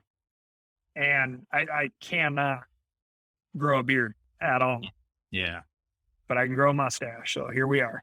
Hey, And I'm rapidly losing all the hair on top. So becoming yeah. more predominant. Hey, you gotta have something going for you. So have the mustache. I mean, Yeah, well, I got a tiny head too. So I need something to fill it out. yeah, something to fill it out. Yeah. So you're in Bozeman now. My dad was actually born in Bozeman. He never lived there, Right. but he was born there. So that's about the most connection I have to Montana. The If he band was is not- actually, say what? I was going to say, if he was traveling through on a train, that'd be a heck of a song for you to write, right? Yeah. Well, yeah, his parents had been traveling through, and he was born on a stop in Bozeman. It was something pretty close to that, I believe, but not quite. But right now we have a pending show offer in Bozeman at the theater there. Can't remember the name of it now. But there's some, The Ellen? yeah, I think so. Yeah, I think it's the Ellen Theater. And when I saw that come up on the Google Calendar, it said on hold, Bozeman, Montana. It's like, oh man, I really want to go to Bozeman. I hope that comes through, but Nice. it's not looking too good so far. 'Cause it's still, Yeah. it's still, we have it on orange if it's on hold, and it's been like that way for like 2 months. I was hoping it would go green by the time of this because I, tell you about it and say, if you or any Meateater people want to go to the show, Heck yeah. tickets. But yeah, Heck yeah. No, the Ellen, it's just right down the street for me too. So make it happen. yeah. Well, if it does, we'll be in contact with you and get some of the Meateater people there. I know. So I guess we should wrap this up pretty quick. But what? I've heard you talk. About. It seemed like you've mentioned different kind of stringed, like bluegrass stylish bands that you've been a fan of in the past, or maybe more Americana, or what exactly is your musical interest, and where did it start? Like as far as live music, when was the first time you really got down and joined, listening to like live bands? Well, I guess first off, like I've always loved to sing, but Okay. I don't think that most folks call me a singer. I was in choir in high school. And I mean, it just seemed like a time, like starting like with the Big Chill soundtrack, right? Like everybody had the Big Chill soundtrack. John Prine, lots of Jimmy Buffett, Like there's like the Garth Brooks years, mom was Pink Floyd fan. There was some AC/DC in there. There's some Black Sabbath years. And then there's like the Johnny Cash side of things. And, like I listened to just a ridiculous amount of Todd Schneider, East Nashville resident, might be still, I have no idea. I don't know. And, you're just kind of like always like picking up groups and holding on to them for a while and putting them down and picking up something else and holding on to them for a while. And like the different musics of like the professional guiding hunting crowd versus the guiding whitewater crowd in the spring, and the fly fishing guiding, and working behind the bar or whatever job I was hanging on to, or the construction crew. There's just like a lot of background music that becomes like foreground music at some point, right? So Right. And honestly, like you mentioned Trampled by Turtles, right? Like I Trampled by Turtles was always like big, especially in that like Western kind of whitewater crowd. Yeah. But I never listened to a lot of Trampled by Turtles, and got to sit down with Dave Simonet one time and chat with him, and turns out he's a super good dude, and started listening to more Trampled by Turtles, and then like Charlie Crockett's a great one, like that pretty unique sound to him, and kind of rockabilly stuff, and Oh yeah. I like hearing it all, so but yeah, mandolin is a wonderful instrument, and it's like attitude based. I'm not gonna like hang my shingle on any one thing. So rambling answer for you. Or Yeah, Ramblin' yeah. Boys.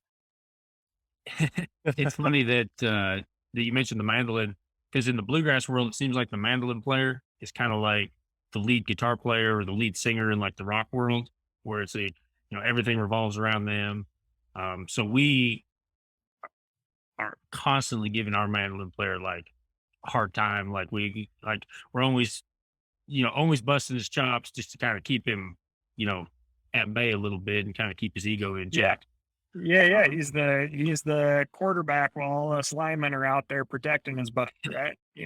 Yeah. But it's because in the history of bluegrass music, the mandolin was kind of, Bill Monroe's considered the father, and that's the instrument he played. So they've got a certain thing they need to uphold, I guess, by playing it.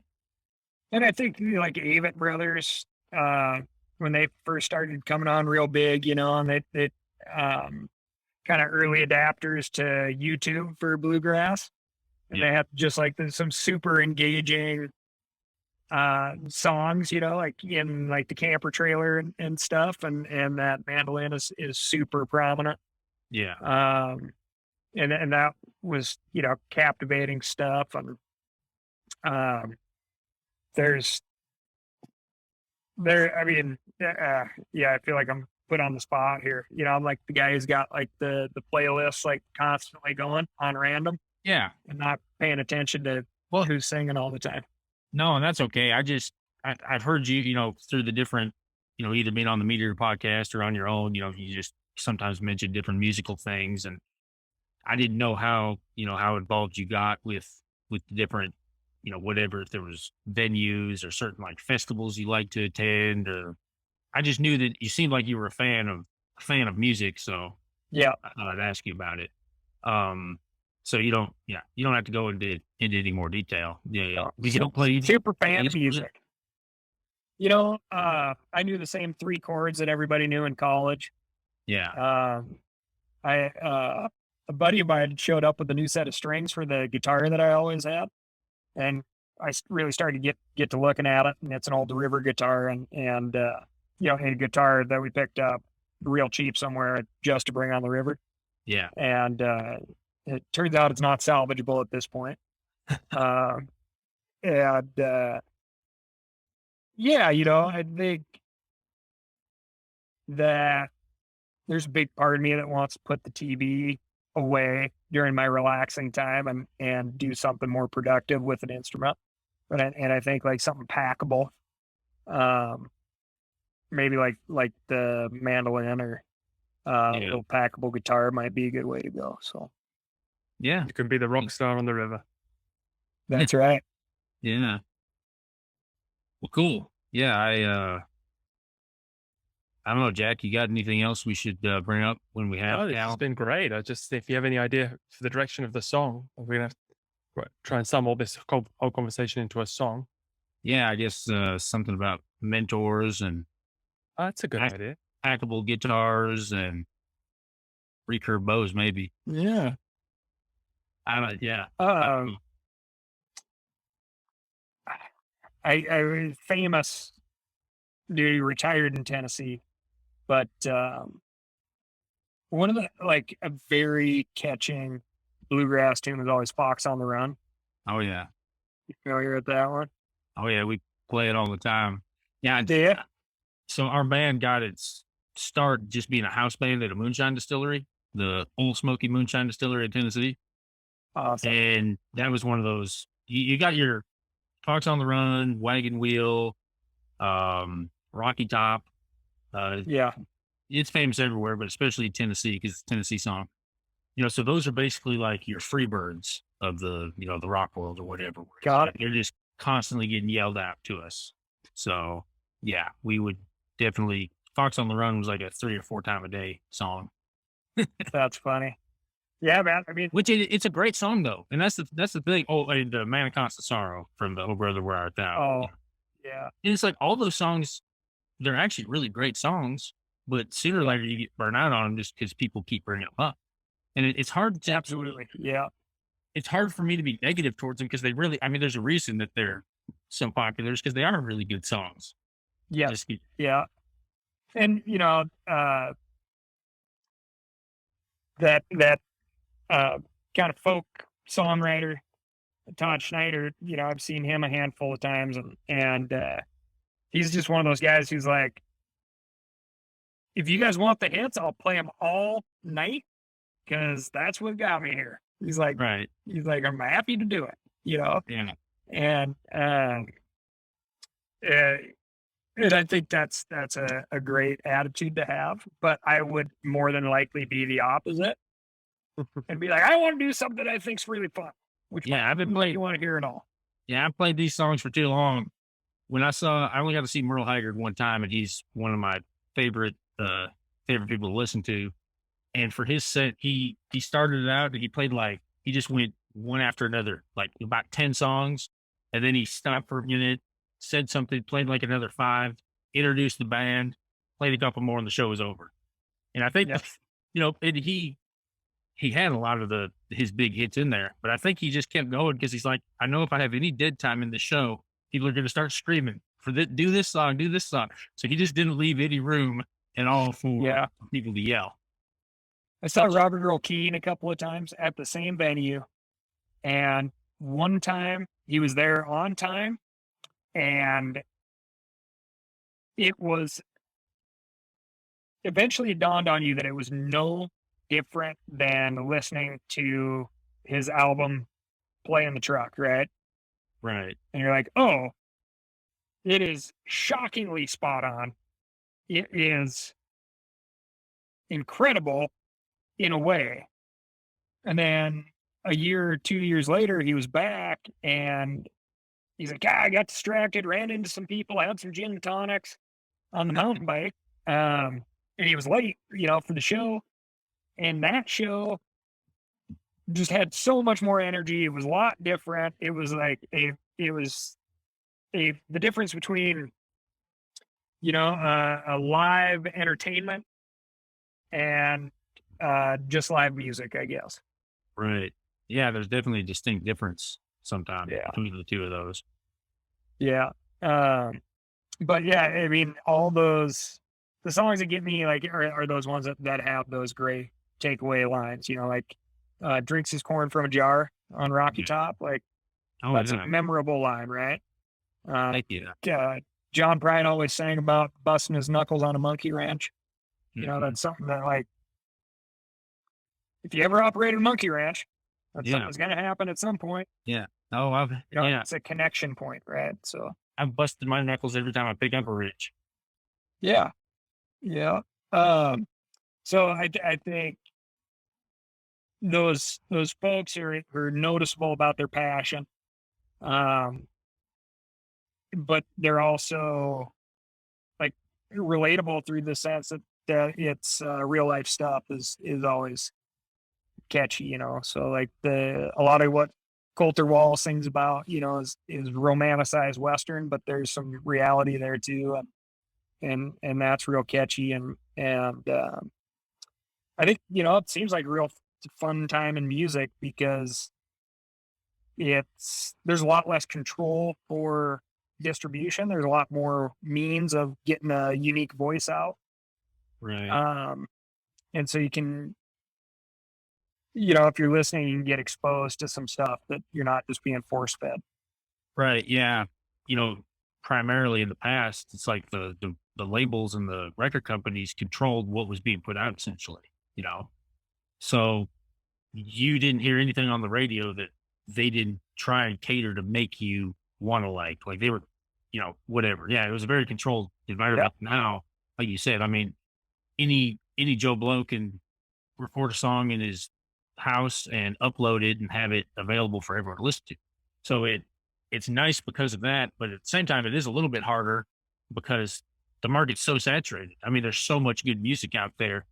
It's harder for, you know, people like me that are doing it for a living sometimes to, you know, to get, you know, to get to all the places we need to and, you know, do the things. But hey, I mean, it's all good because you need the competition. And if we're putting something out there that people enjoy, you know, they are going to come to our shows and they are going to, you know, buy our music still. So, You know, I read that Tom Petty got booted from a lot of syndicated radios Yeah. stations when he came out with that song, "The Last DJ." oh yeah. Yeah, yeah.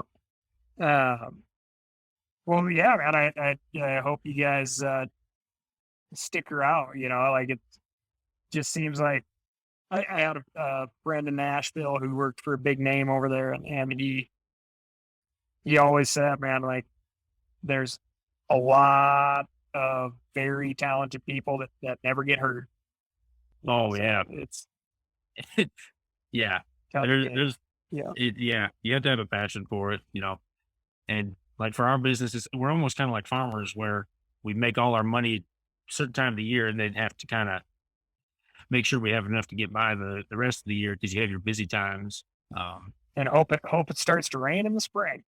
Yeah, exactly. But no, hopefully, yeah, if the show goes through in Bozeman, I'll be sure to send out an email or something. And if anyone's around from Meateater, you know, you yourself, of course, but any of the other people kind of do a blanket thing. Any of those guys want to come down and see some bluegrass, we'll let you all know. Awesome. Oh yeah. Yeah. Next time you're in Tennessee, I'm 45 minutes from the airport. So if you need a ride sometime, I mean, that's kind of a long way, but I actually grew up in North Dakota, so 45 minutes is nothing for me. But actually, just a little more traffic in the Nashville area. Yeah, exactly. Yeah. Yeah, come on out and just want a cup of coffee or something. We'll catch up sometime. That sounds great. Jack. Anything before we go? Oh, it's been great. I've just got to think Jasper's going to have to help me with the lyrics because my vocabulary, as you can tell, it probably doesn't include many of these catchy phrases that. Exactly. Hey, Jack, you need to be working on lining up a one of those Italian boar hunts there. So I do, yes. Yeah, if I ever get over this way. Hey, I'll go anywhere once. Country has some famous ham. Yeah, yes, Yes, it does. All right. Well, Cal, thanks again so much for your time. Thank you. No, I appreciate it, and thanks for the flexibility on the schedule. I was a little embarrassed to have to bump this thing, but I'm glad we can make it work out. Well, we'll send you the song as soon as it's ready. Awesome. Yeah, let's stay in touch, and we'll be sure to get her out there. All right. Thank you. All right, Like thanks. Great meeting you. Wow, it's pretty inspiring. Greatly listening to you guys being a fly on the wall there is pretty insightful. Well, good deal. Yeah. Hopefully we didn't ramble around. It's kind of bad because I feel almost like I know Cal just from listening to so many of his podcasts and seeing him on, the Netflix series, the YouTube channel that they have. So I was trying to keep everything. I was trying to keep my thoughts together and talk about stuff that would be coherent conversation for everyone else instead of me just trying to ask them all these little questions. So yeah, hopefully it all comes across. It makes sense in the end. Yeah, you did a great job. I mean, a lot of people must feel that same way for you. They're fans of your music and they see you playing, and then so you know how they feel. Yeah. Okay, well, I'll do the best I can with the song. I'm not a bluegrass guy, but I was also thinking about this public landowner T-shirt that could be an angle. I just need an angle for the song, and then I know you guys can turn anything into bluegrass now if I just write something. Well, I'll write something. we'll try. Yeah, I mean, definitely the something along like the public landowner would be a good thing. Like for Cal personally, it sounds definitely like the mentorship thing is a big part of an important thing for him. And I've heard him talk about it on other podcasts as well, about how important it is for him to mentor or try and be a mentor and how important that is just for our community, because especially as, video games and TV and whatnot's become more and more popular, there's less people purposely going out in the woods the way that, him and I still are. Well, that's the reason you got into it for your son. Yeah.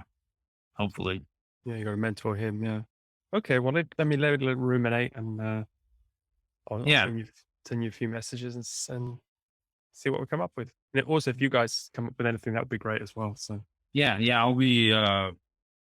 I'm going to talk it over with Jug and see what we can come up with on our end. But yeah, we can definitely let's keep collabing over this, and if we need to do another chat or whatever, or just do stuff over email, just let me know what works for you. Yeah.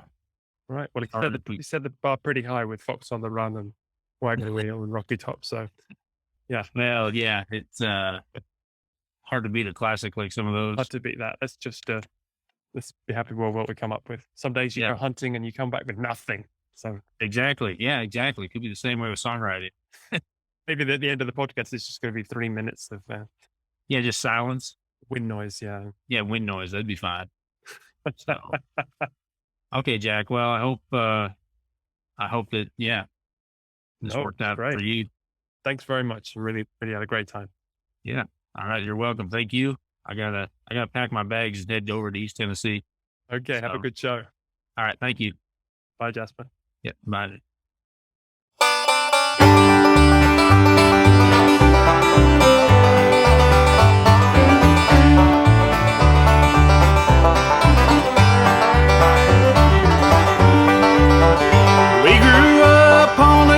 Street out on the edge of town.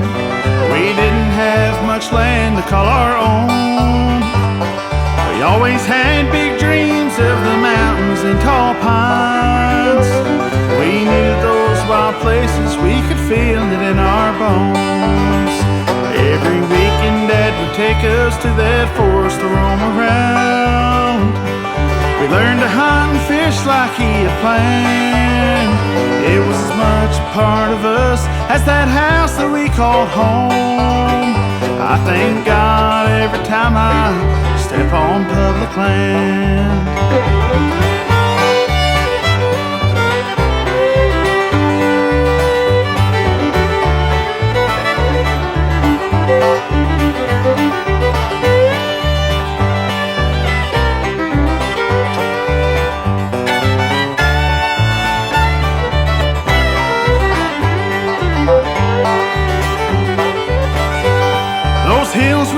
Classroom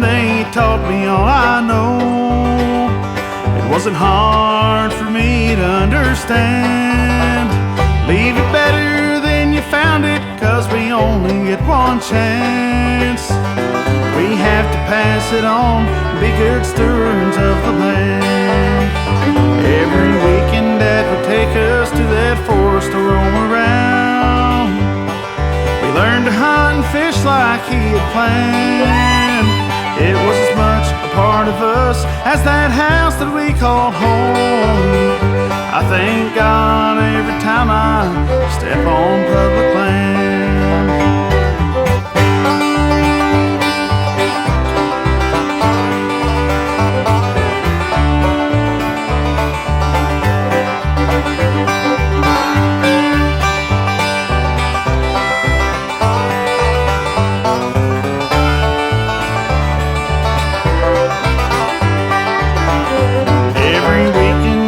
Take us to that forest to roam around. We learned to hunt and fish like he had planned. It was as much a part of us as that house that we called home. I thank God every time I step on public land. I thank God every time I step on public land.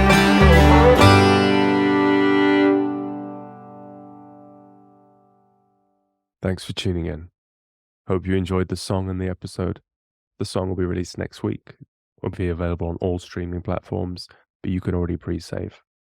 Please support the artists by following them on social media and adding the song to any playlists you have. This is a completely free show, and you've listened this far, so I'd really appreciate it if you could pay us back by clicking like and subscribe. And follow at Podsongs on social media platforms, or subscribe to the newsletter at podsongs.com for special updates. Or just tell the next person you see about this amazing show where musicians interview their idols and write a song about them. The songs are available for download from the Podsongs website as well, which pays a lot more than the 0.00 whatever we get from Spotify. You can also email me at jack@podsongs.com to give feedback, suggest an artist and guest combos you'd like to hear, or just say hello. We're a listener-supported show, and I'd love to hear from you. A final thanks to my researchers, Dori Verbo and Rosa Marino, my producer, Maurizio Sanicola of Goldmine Records, and musicians Massimino Vozza and Luigi Falcione.